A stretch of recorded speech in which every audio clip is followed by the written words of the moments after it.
गया था, उसकी तो कोई हिसाब किताब नहीं है। तो पिछले साल 100 कॉलोनी जिन्होंने रखा था वो 2 लाख 1,20,000 किया, उन्होंने तो 3 लाख रुपया भी कमाया।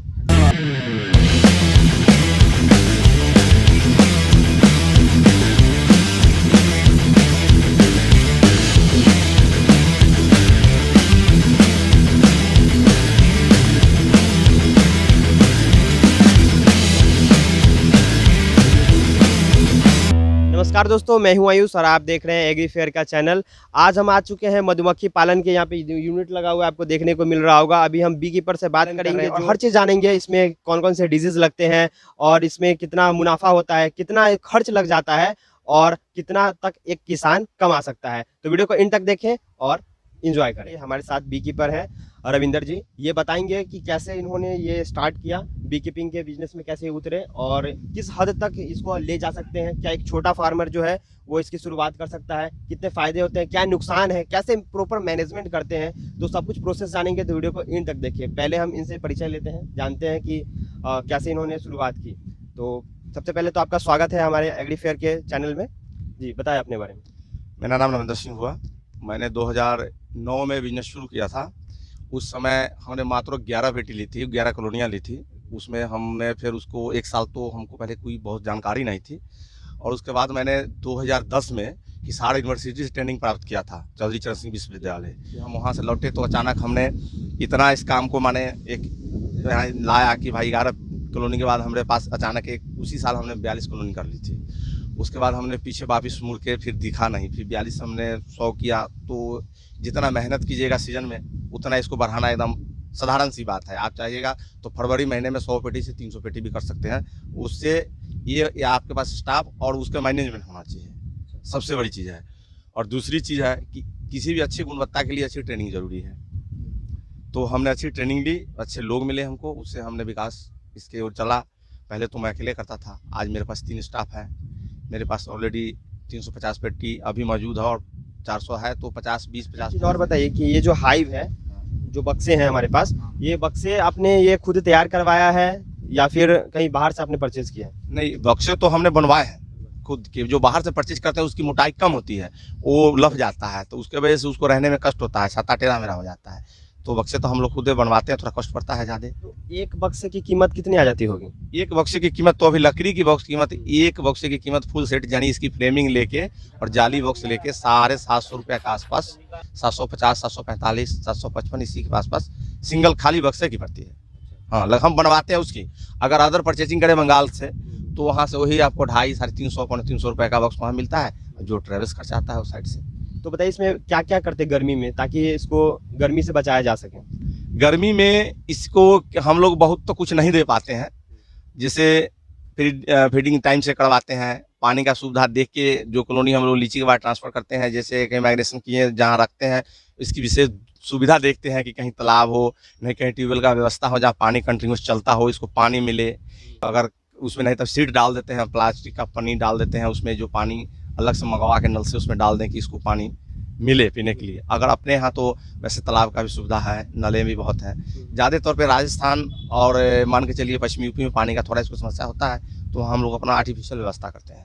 हाँ, ऐसे तो देखा जाए कि अंदर जो हाइव के अंदर जो हम मैनेजमेंट करते हैं तो वेंटिलेशन वगैरह कर देते हैं, थोड़ा सा हाइट बढ़ा देते हैं, ये सब चीज़ें हैं। तो एक चीज़ और जानना चाहते हैं कि अभी गर्मी है और ना यहाँ पे कोई सरसों के अभी खेती हो रहा है, वो भी चला गया है। अभी कौन सा फसल है जिसपे ये फीड कर रही है, ये बताएं। और शुगर सिरप अगर देना है तो कब कब देना है और इसे क्यों देना है? जैसे अपने यहाँ बिहार में खास करके तार के बाल पे इसको कुछ परागिंग और कुछ रस मिल जाता है। अभी तो तार का सीजन खत्म हो गया है, तो अपने यहाँ जैसे तंबाकू के बाद कुछ मक्का होता है यहाँ, तो मक्के पर इसको कुछ पराग मिल जाता है, और उस बीच में उसमें एक घुरमा जो जमता है ककड़ी टाइप का, उसके फूल पर इसको फीडिंग कुछ ना कुछ मिलते रहता है, बूंदा बूंदी। और उसी के हिसाब से हम लोग देखते हैं कि भाई कॉलोनी में रस घटा तो उसको फीडिंग करा देते हैं। और अब यहाँ तो सभी खत्म हो रहा है, लगभग हम लोग बाजरे की ओर निकलेंगे, जो पश्चिमी यूपी की ओर जाएंगे वहाँ बाजरा होता है, तो वहाँ पर तो बाजरे में तिल वगैरह होता है, या कानपुर वगैरह में तिल और पेठा की खेती होती है। तो कुछ लोग कानपुर चले जाते हैं, कुछ लोग एटा चले जाते हैं। ये सवाल आ रहा है जो किसान भाई लोग जानना चाहते हैं कि जो फॉरेजिंग करते हैं, जो आपने बोला पराग के लिए, ठीक है, पोलन के लिए, नेक्टर के लिए, जब जाते हैं बीज, तो कितना डिस्टेंस, दूरी कितना रहना चाहिए? जैसे कि हमने यहाँ पे सीड लगाया है, ठीक है, सीड के नीचे हमने लगाया बॉक्स, तो कितना दूरी रहना चाहिए जो बीज आ सके और अपना जैसे कभी कभी जगह के कमी के कारण हम लोग 3-3.5 फीट पे हमारे कॉलोनी को आसपास में एक डिस्टेंस देके रख देते हैं। जैसे जगह छोटा हुआ तो थोड़ा सक्रिय हो जाता है, बाहर में थोड़ा बगीचों की कमी है, और नहीं तो कम से कम डिस्टेंस तो 5 फीट का होना चाहिए, 4x5 का होना चाहिए। और जो शहद निकालते जिस समय हम लोग, उस समय तो 5 फीट का डिस्टेंस हम लोग देते ही हैं, इसलिए कि बीच से खाली पेटी रखना होता है, ले जाना लाना होता है। उस समय ये काम करती है तो फिर पैर के नीचे दब के मरने का खतरा होता है। बरसात में थोड़ा नज़दीक में रहे तो चलता है, माने वो मैनेजमेंट बाग का क्या है, अगर सक्रिय है तो थोड़ा करीब कर लेते हैं। डिजीज कोई लग जाता है, जो बीमारी अभी लगती है, जो मेजर डिजीज क्या है उसको आप कैसे बचाएंगे नेचुरल में, जैसे चींटी वगैरह, सबसे कैसे प्रोटेक्शन के लिए क्या क्या आप करते हैं, वो सब कुछ आप बताएं। चींटी के वगैरह तो हम लोग बॉक्स के नीचे ग्लास लगा देते हैं। अधिकतर हम लोग बिहार वासी हैं तो खूंटा पर ही काम चलता है, जुगाड़ से ही काम चलता है।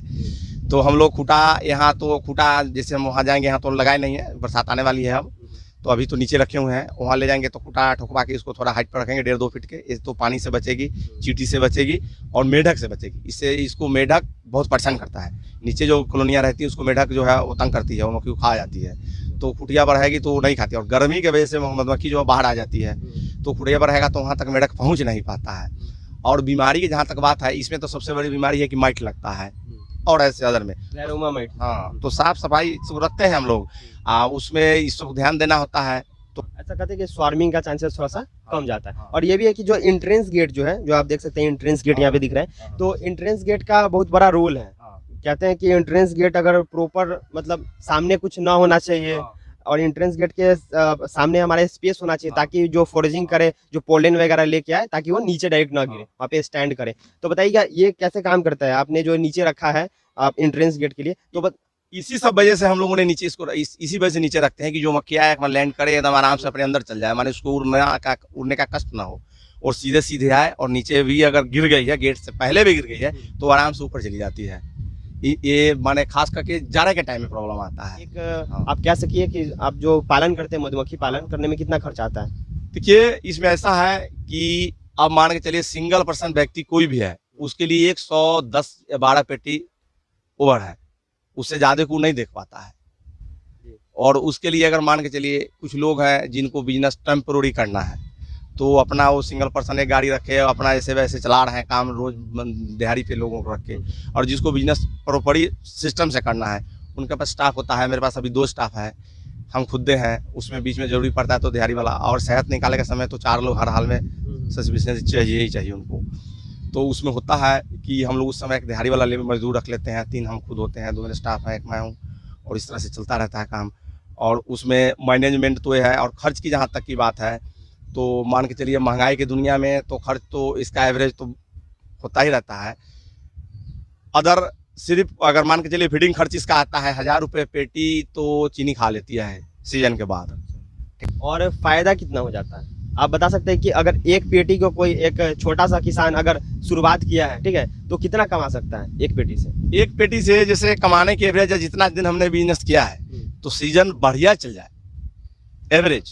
एवरेज हम लोग 1.5 तक एवरेज शहद निकाल देते हैं। जानी 75 है, कितना मान के चलिए 34-35 किलो शहद एक बॉक्स प्रोडक्शन कर देती है सीजन में हम लोग का। जैसे और जैसे बहुत भाग दौड़ करने वाले लोग हैं, जैसे जिन्होंने झारखंड गए, कुछ लोग इधर उधर गए, जैसे क्रंच वगैरह में शहद निकलता है तो वो कर लेते हैं। और ऐसा भी होता है कभी कभी कि हम लोग सीजन बहुत अच्छा चल जाए तो हम लोग मान के चलिए 50 से 55 किलो तक शहद प्रोडक्शन कर देते हैं एक पेटी से सीजन में। अब जान लेते हैं हम, हाइव को ओपन करेंगे सर और दिखाएंगे कि क्या कहाँ पे क्वीन भी होता है, कौन सा ड्रोन होता है, कौन सा वर्कर भी होता है, और सबका काम क्या क्या है वो आप बताएं। ठीक है। तो आपने अभी क्या पहना है, इसको क्या कहते हैं? इसको तो अभी जैसे जनरल में नकाब कहते हैं, ऐसे तो कैप है, ये है।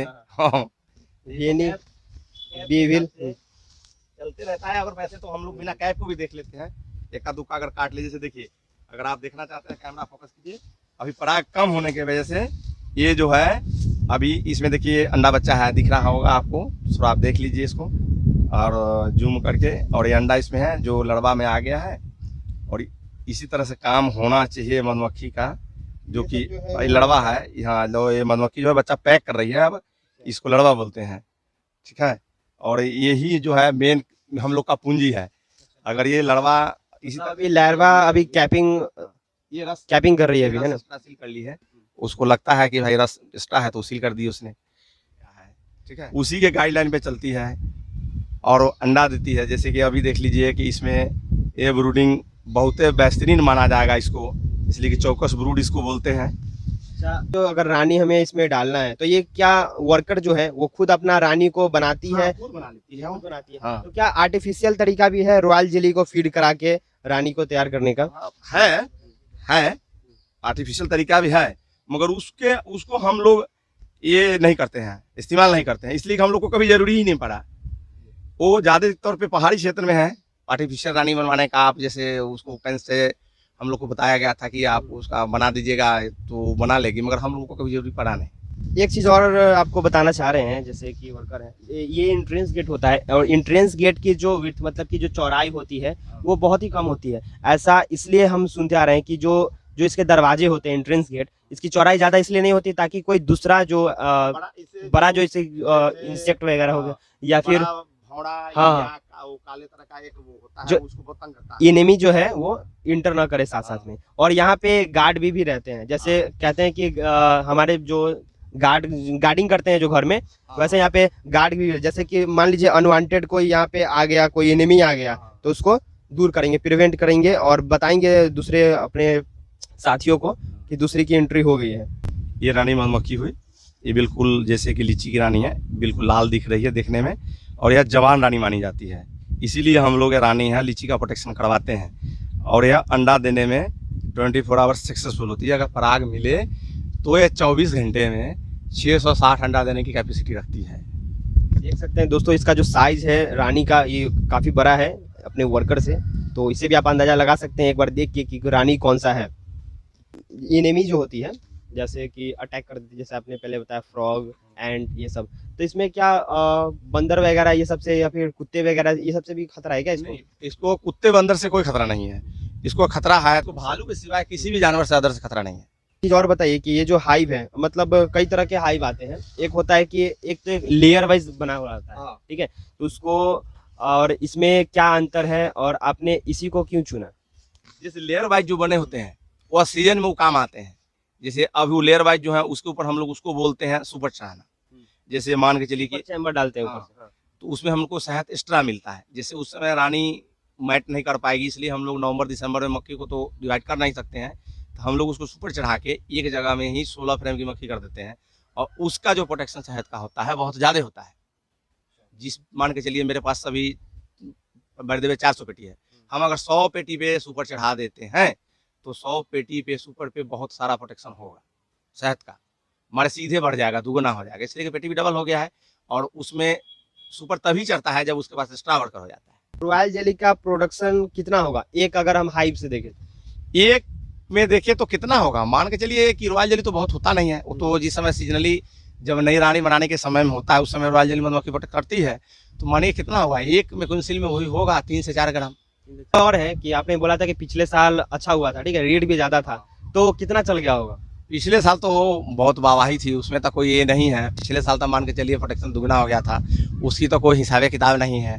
तो पिछले साल 100 कॉलोनी जिन्होंने रखा था वो 2 लाख 1,20,000 किया, उन्होंने तो 3 लाख रुपया भी कमाया, उसका तो कोई लिमिटे नहीं रहा। अगर वैसा रेट रहे तो मधुमक्खी पालकों के लिए एकदम सदाबहार रहेगा, तो बैक लौट के देखने का कोई चांस ही नहीं है, हर आदमी मधुमक्खी पालने लगेगा। मतलब कह सकते हैं कि अगर एक किसान है तो वो मधुमक्खी पालन करके लाखों कमा सकता है। लाखों कमा सकता है वो, लाखों। हाँ, यही है कि प्रॉपर मैनेजमेंट और प्रॉपर तरीके से करे तो लाखों कमा सकता है। रेट मिलेगा तो इसमें तो बहुत सारा पैसा होगा। जैसे पिछले में तो उसका तो कोई लिमिट नहीं रहा, तिगुना रेट मिला, प्रोटेक्शन भी अच्छा हुआ, उसमें तो बहुत सारे लोग हैं जिन्होंने बहुत पैसा, हमने भी बहुत पैसा कमाया। सीजन माने पूरे अगर हम कहते हैं कि 2009 के बाद अगर उन्होंने पैसा कमाया तो 2013 में, और 2013 के बाद आए तो 2022 में हम लोगों ने बहुत, माने ऐसा सीजन तो कभी इतने दिन में 9 के बाद गया ही नहीं, माने दुगना के या तिगुना के भी पार कर गए थे हम लोग। चलिए बहुत बहुत धन्यवाद। चैनल को सब्सक्राइब कर ले, और अगर आपको वीडियो पसंद आए तो वीडियो को लाइक करें, कमेंट करके बताएं कि ये वीडियो आपको कैसा लगा। फिर मिलते हैं अगली वीडियो के साथ। वीडियो देखने के लिए धन्यवाद।